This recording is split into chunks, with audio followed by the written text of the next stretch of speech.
Hello everyone, I am Tanzeen Malvi and welcome to our current affair classes. आज है 18 अगस्त 2021। चलिए start करते हैं आज की क्लास का क्वेश्चन नंबर फर्स्ट। हाल ही में किसने कारीगरों को सशक्त बनाने के लिए माई ई हार्ट पोर्टल लॉन्च किया है? तो इसका आंसर है HCL। HCL ने कौन सा पोर्टल लॉन्च किया है? माई ई हार्ट पोर्टल लॉन्च किया है। ये किस लिए किया है? तो शिल्पकारों और हस्तशिल्पकारों के क्षेत्र का महत्व बढ़ाने के लिए किया है। ठीक है। HCL के बारे में 2-3 चीज़ें हमको पता होनी चाहिए कि 1976 में इसकी स्थापना हुई थी। इसके MD और CEO नोट करिए, ये है C विजय कुमार। ठीक है। हेडक्वार्टर इसका है नोएडा का नाम आया है। तो नोएडा से देखिए एक और बात कि नोएडा में ही भारत की पहली पॉड टैक्सी चलना स्टार्ट हुई है। ठीक है। चलिए क्वेश्चन नंबर सेकंड। महिलाओं को सशक्त व आत्मनिर्भर बनाने के लिए किस मंत्रालय ने सोन चिरैया ब्रांड तथा लोगो लॉन्च किया है? तो इसका आंसर है आवास और शहरी मामलों के मंत्रालय ने इसे लॉन्च किया है। किसे? सोन चिरैया ब्रांड और लोगों को। देखिए ये जो सेल्फ हेल्प ग्रुप होते हैं, सेल्फ हेल्प ग्रुप, इनके द्वारा जो चीज़ें बनाई जाती हैं उसको छोटे लेवल पे ही बेचा जाता है और इससे इनको पैसे भी बहुत कम मिलते हैं। इनकी मेहनत बहुत ज़्यादा हो जाती है और इन्हें प्रॉफिट बिल्कुल भी नहीं होता है। तो इसके लिए इन्होंने क्या किया है? आवास और जो शहरी मामलों के जो मंत्री हैं, कौन है? हरदीप सिंह पुरी। नोट करिएगा, हरदीप सिंह पुरी। इन्होंने क्या किया है? अमेज़ॉन और फ्लिपकार्ट के साथ में एक समझौता किया है। ठीक है। और इनसे कहा है कि ये उनकी चीज़ों को बेचें। किसकी चीज़ों को? सेल्फ हेल्प ग्रुप वालों की चीज़ों को बेचें। और इससे क्या होगा? ऑनलाइन बेचने से ना सिर्फ भारत में इनकी बिक्री होगी बल्कि बाहर देशों और विदेशों में भी जाएंगे। ठीक है। इससे इनके क्षेत्र को भी महत्व बढ़ेगा और एक ये ब्रांड और लोगो है जिसके द्वारा इनको उनकी मेहनत का पैसा भी मिलेगा। ठीक है। तो आप नोट कर लीजिए कि आवास और शहरी मामलों के मंत्री हैं हरदीप सिंह पुरी। इसमें ऑप्शन है कि महिला एवं बाल विकास मंत्रालय। तो इसकी जो मंत्री है वो कौन है? तो वो है स्मृति ईरानी। ठीक है। कौन है? स्मृति ईरानी। ग्रामीण विकास। और देखिए स्मृति ईरानी के पास में एक और है मंत्रालय, कौन सा है? कपड़ा मंत्रालय। ठीक है। फिर देखिए कौन सा है? ग्रामीण विकास मंत्रालय। ग्रामीण विकास मंत्रालय के मंत्री कौन है? इनके मंत्री हैं नरेंद्र सिंह तोमर। ठीक है। नरेंद्र सिंह तोमर। इनके पास में एक और विभाग है नरेंद्र सिंह तोमर के पास में। वो विभाग का नाम क्या है? तो उस विभाग का नाम है कृषि एवं किसान कल्याण मंत्रालय। ठीक है। कृषि एवं किसान कल्याण मंत्रालय। ठीक है। और वाणिज्य और उद्योग मंत्रालय। ठीक है। कौन सा बचा है हमारा लास्ट का? वाणिज्य और उद्योग मंत्रालय। तो इसके मंत्री कौन है? इसके मंत्री है पीयूष गोयल। कौन है? पीयूष गोयल। इनके पास में एक और मंत्रालय है, उसका नाम है रेल मंत्रालय। ठीक है। तो आपको इतनी सारी चीज़ें पता होनी चाहिए। चलिए क्वेश्चन नंबर थर्ड। हाल ही में किस राज्य में EFIR की शुरुआत की गई है? तो इसका आंसर है मध्य प्रदेश। मध्य प्रदेश में क्या होगा? EFIR दर्ज कराई जाएगी। ठीक है। इसमें क्या होगा कि आपको मोबाइल के द्वारा अपनी सारी डिटेल्स बता देनी है, जिसने जो क्राइम किया है वो बता देना है और आपकी FIR दर्ज हो जाएगी। आपको थाने जाने की ज़रूरत नहीं पड़ेगी। और क्या होगा? आपको इसकी कॉपी भी मिल जाएगी, एक जो प्रति मिलती है ना वो भी मिल जाएगी। इससे आपको पता चल जाएगा कि आपकी FIR दर्ज हुई है या नहीं हुई है। ठीक है। चलिए क्वेश्चन नंबर फोर्थ। एक मिनट, मध्य प्रदेश के बारे में 2-3 चीज़ें। भोपाल शिवराज सिंह चौहान व मंगू भाई पटेल। ठीक है। तो आपको एक लाइन में याद रखना है, मध्य प्रदेश, भोपाल, शिवराज सिंह चौहान, मंगू भाई पटेल। यह है हमारा 1 लाइनर रूल। जिसे नहीं पता है 1 लाइनर रूल वो जान ले कि पहले राज्य का नाम, उसके बाद में उसकी कैपिटल, फिर वहाँ के CM और फिर वहाँ के गवर्नर। ठीक है। ऐसे ही हम देश विदेशों के भी नाम याद रखते हैं, उनकी कैपिटल और करेंसी भी ऐसे ही याद रखते हैं। ठीक है। चलिए क्वेश्चन नंबर 4, हाल ही में आई रिपोर्ट के दौरान 2020-21 में अरबपतियों की संख्या घटकर कितनी रह गई है? तो ये रह गई है 136, पहले थी 141, यानी 2019 और 2020 में इनकी संख्या थी 141, जो कि घट करके रह गई है अब 136। ठीक है, ये सब कोरोना के कारण ही हो रहा है। देखिए, ये जारी कौन करता है रिपोर्ट? ये जारी की है निर्मला सीतारमण जी ने, जो कि कौन है? हमारी फाइनेंस मिनिस्टर। कौन है? फाइनेंस मिनिस्टर है ये हमारे। ठीक है, चलिए क्वेश्चन नंबर 5, हाल ही में शांति काल का सर्वोच्च सम्मान अशोक चक्र किसे प्राप्त हुआ है? तो इसका आंसर है बाबू राम। ठीक है, क्या नाम है इनका? बाबू राम। इन्हें मिला है मरणोपरांत ये चक्र। कौन सा? अशोक चक्र। अशोक चक्र किसे मिला है? बाबूराम को मिला है। ये बाबूराम थे कौन? तो ये थे ASI Jammu and Kashmir police में थे ये। ठीक है, एएसआई की पोस्ट पे थे। ठीक है, और इनके बारे में क्या जानना है? इनके बारे में तो नहीं, लेकिन ये जो अशोक चक्र है, अशोक चक्र है शांतिकाल का सर्वोच्च सम्मान। ठीक है, अशोक चक्र है शांति काल का सर्वोच्च सम्मान। अशोक चक्र है फर्स्ट नंबर पर। फिर सेकंड नंबर पर आता है कीर्ति चक्र, और थर्ड नंबर पर आता है शौर्य चक्र। ठीक है, तो आप याद रखिएगा कि सर्वोच्च सम्मान है शांति काल का की बात चल रही है, युद्ध काल की बात नहीं चल रही। शांति काल का सर्वोच्च सम्मान है अशोक चक्र। ठीक है, अल्ताफ हसन भट्ट यहाँ ऑप्शन में दिया हुआ है, तो इनका भी नाम ज़रूरी है। इन्हें मिला है शौर्य चक्र। ठीक है, ये कब मिला है? ये मिला है 15 अगस्त 2021 को इसकी घोषणा हुई है। ठीक है, चलिए नर बहादुर थापा भी है, तो नर बहादुर थापा अशोक चक्र पाने वाले पहले 3 व्यक्तियों में शामिल है। अशोक चक्र जब पहली बार मिला था तब किनको मिला था?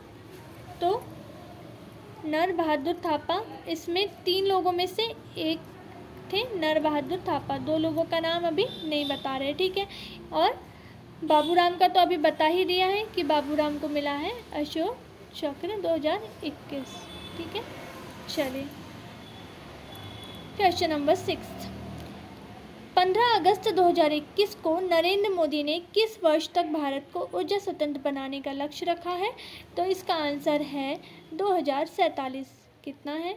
2047 तक भारत ऊर्जा स्वतंत्र हो जाएगा, ऐसा लक्ष्य किसने रखा है? नरेंद्र मोदी ने रखा है। ठीक है, हमारे नरेंद्र मोदी जी जो प्रधानमंत्री हैं, उनका वाराणसी है निर्वाचन क्षेत्र। तो ये क्वेश्चन का पार्ट बन सकता है, इसलिए याद रखिएगा निर्वाचन क्षेत्र इनका है वाराणसी। ठीक है, ये सीएम भी रह चुके हैं गुजरात के। चलिए आगे बढ़ते हैं। हाल ही में भारतीय नौसेना ने सी कैट सैन्य अभ्यास में भाग लिया है। यह कहाँ आयोजित हो रही है? तो ये सिंगापुर में आयोजित हो रही है। सिंगापुर में आयोजित हो रही है, और किस नौसेना के नेतृत्व में हो रही है? एक क्वेश्चन ये भी बन सकता है। तो याद रखिएगा कि अमेरिकी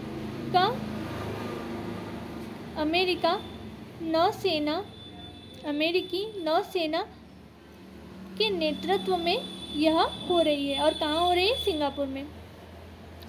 सियाकेट है क्या?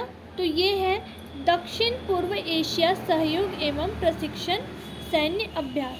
ठीक है, क्या है? नोट करिएगा, ये दक्षिण पूर्वी एशिया सहयोग और प्रशिक्षण सैन्य अभ्यास है। ठीक है, चलिए सिंगापुर की बात आई है, तो सिंगापुर सिटी एंड डॉलर। ठीक है, 1 लाइनर रूल हमारा, Singapore city dollar, USA Washington DC and dollar.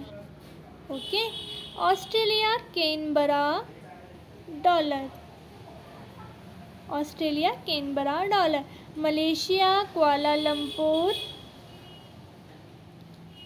Malaysia Kuala Lumpur ringgit. ठीक है, ये हमारा 1 लाइनर रूल है, जिसमें पहले देश का नाम, फिर कैपिटल का नाम और फिर है करेंसी का नाम। इससे तीनों चीज़ें एक साथ हमको याद हो जाएगी। देखिए सियाकेट के बारे में एक दो चीज़ और कि ये 20वां संस्करण था, यानी 20वां एडिशन था ये इसका। 2002 से ये स्टार्ट हुआ था। और इसका उद्देश्य क्या होता है? इसका उद्देश्य होता है कि जो समुद्री क्षेत्र जो रहता है उसके भीतर में किसी भी प्रकार का संकट या फिर अवैध टाइप की गतिविधियाँ हो तो ये उस पर नज़र कैसे रखेगा और उससे टैकल कैसे करेगा, ये इन सब चीज़ों का अभ्यास करता है। ठीक है, देखिए इंडियन नेवी की का भी यहाँ पे नाम आया है इस क्वेश्चन में, तो हम पढ़ लेते हैं इंडियन नेवी के बारे में 2-3 चीज़ें। इंडियन नेवी का स्थापना वर्ष, INS का स्थापना वर्ष क्या है कि 26 जनवरी 1950 को इसकी स्थापना हुई थी। ठीक है, और नौसेना दिवस मनाया कब जाता है? तो 4 दिसंबर को मनाया जाता है, ये भी नोट कर लीजिए। और इसका हेडक्वार्टर कहाँ है? तो देखिए इसके 3 हेडक्वार्टर हैं क्योंकि ये 3 भागों में बटी हुई है। तो देखिए वेस्टर्न, देखिए ऐसा हमारी डायरेक्शन होती है, तो ये होता है east, west, south and north. ठीक है, तो इसका जो वेस्टर्न, एक मिनट, इसका जो वेस्टर्न नवाल कमांड है, इसका वेस्टर्न नवाल कमांड है वो उसका हेडक्वार्टर है मुंबई महाराष्ट्र। ठीक है, और इसका जो ईस्टर्न नवाल कमांड है उसका हेडक्वार्टर कहाँ है? तो विशाखापट्टनम में है। ठीक है, नोट करिएगा। और दक्षिणी का कौन सा है? तो ये है कोच्चि। ठीक है, तो आपको ये तीनों चीज़ें याद रखनी है, तो नोट कर लीजिएगा। ठीक है, इसके अध्यक्ष कौन है? तो एडमिरल रोबिन के धवन। ठीक है, रोबिन के धवन। ठीक है, चलिए क्वेश्चन नंबर 8। हाल ही में किस शहर में दुनिया के पहली बार पहियों पर संग्रहालय का उद्घाटन किया गया है? तो इसका आंसर है ये दुनिया में पहला है और ये है कोलकाता में। ठीक है, पहियों पर संग्रहालय है। ठीक है, क्या है? संग्रहालय।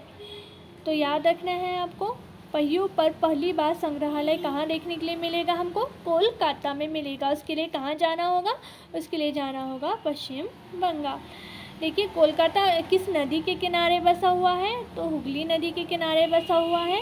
ये भी कई बार क्वेश्चन आ चुका है। कहाँ पर?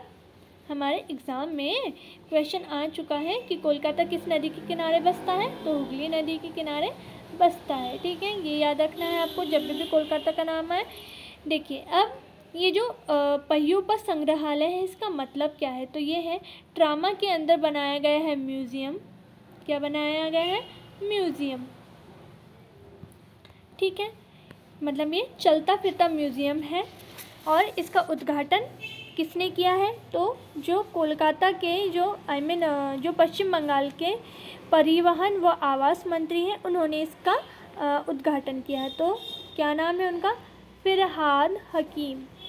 ठीक है, नोट करिएगा नाम, फिरहाद हकीम ने किया है। इस म्यूज़ियम में क्या दिखाया गया है? तो जो 1947 की जो घटनाएं थी उसमें लोगों ने अपने आप को कैसे बचाया है, लोगों की एकजुटता के कारण, लोगों की समझदारी के कारण इस स्वतंत्रता संग्राम में उन्होंने अपने आप को कैसे बचाया है, इस बारे में पूरा उसमें दिया गया है।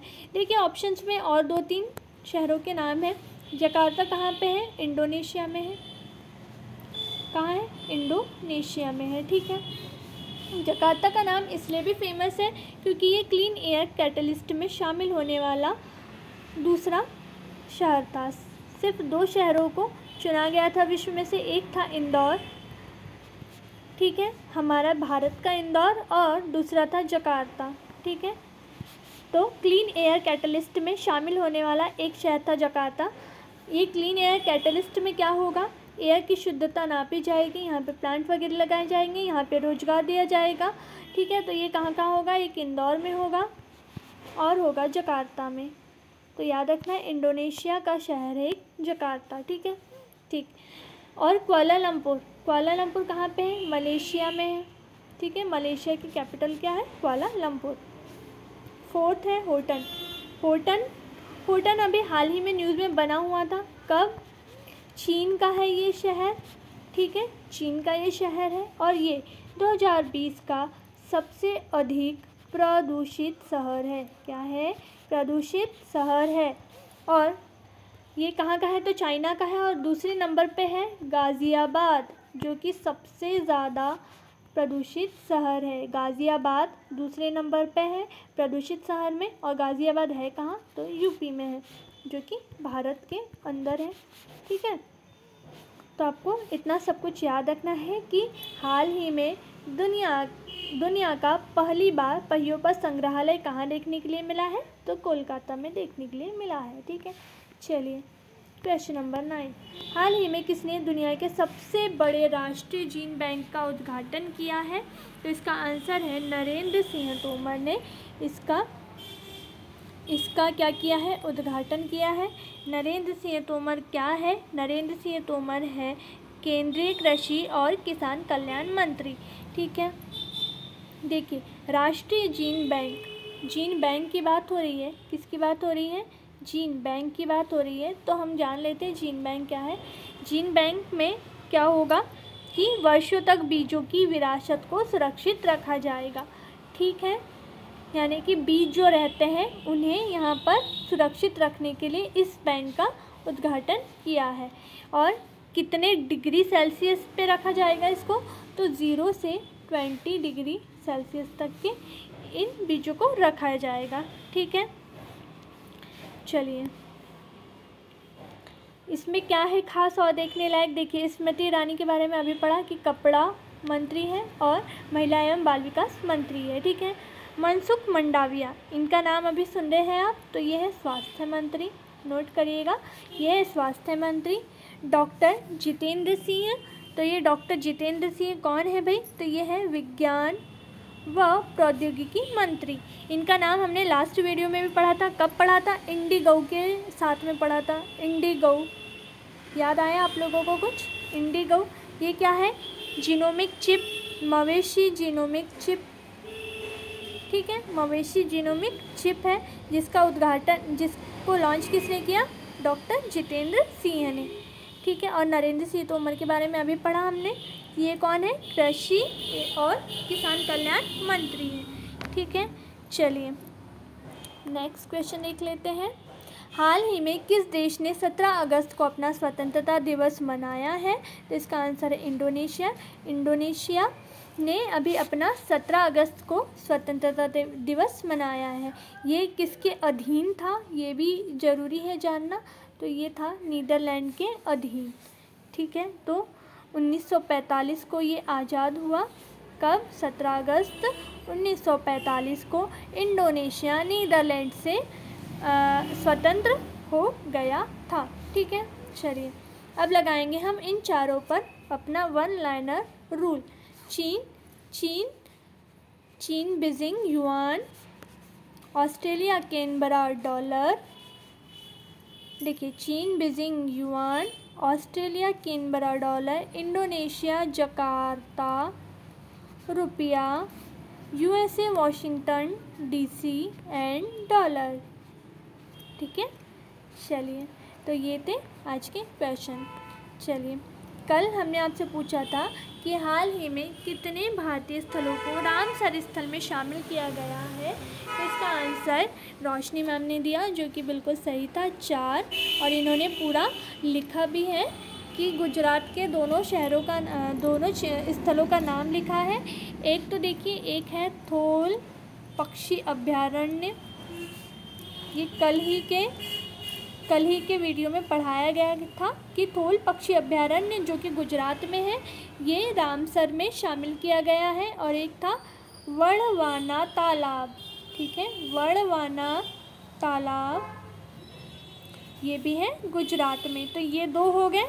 और 2 है सुल्तानपुर है एक, और एक है भिंडावास, ये भी हरियाणा के ही स्थल है। क्या क्या नाम बताए? एक सुल्तानपुर और एक भिंडावास। इन दोनों को भी रामसर स्थल में स्थान दिया गया है। ठीक है, रामसर स्थल क्या होते हैं? Wetland area. ठीक है, कौन सा एरिया? वेटलैंड एरिया, यानी आर्द्र भूमि वाला एरिया होता है जिन्हें संरक्षित करके रखा जाता है। ठीक है, अब भारत में ऐसे टोटल कितने स्थल हो गए जिन्हें रामसर स्थल में शामिल किया गया है? तो 46 टोटल स्थल हो गए हैं जिन्हें रामसर स्थल में शामिल किया है। ठीक है, देखिए अब आपको दिया जाएगा होमवर्क क्या है कि हाल ही में किस राज्य में 4 नए जिले बनाने की घोषणा हुई है।